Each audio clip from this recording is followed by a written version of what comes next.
پلیس روسیه با بازداشت مردمی جمع شده در نزد دادگاه شهری مسکو شروع کرد.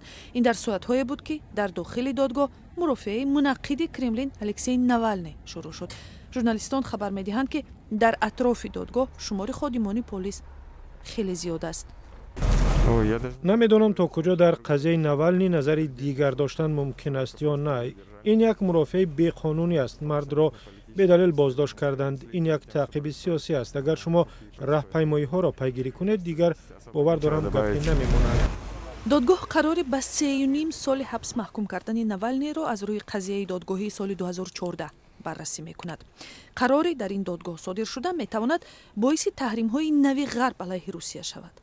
منعقد کرملین الکسی نوالنی با زولانه در دست حاضر شد. هنگام صحبت با حقوقشناسان تبسم میکرد و از دادرس پرسید که همسرش یولیا نوالنی هم در مرافع اشتراک میکند یا نه. نوالنی یک منعقد شدید لحنی پرزیدنت ولادیمیر پوتین است.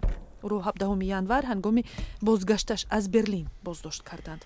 در آلمان از ماه اوگوست تا زمان بازگشتش او از آثار یک زهر نظامی معالجه میگرفت.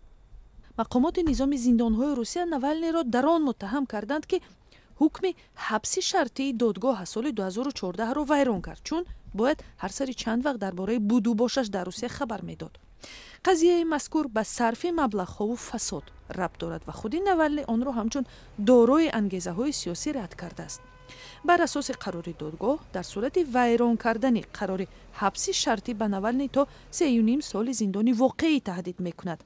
نوالنی گفته است که آخر سال 2020 نتوانست به خدمات زندان‌ها رفته درباره بود و باشش گزارش دهد، چون در آلمان از زهرآلودشوی تبابت میگرفت.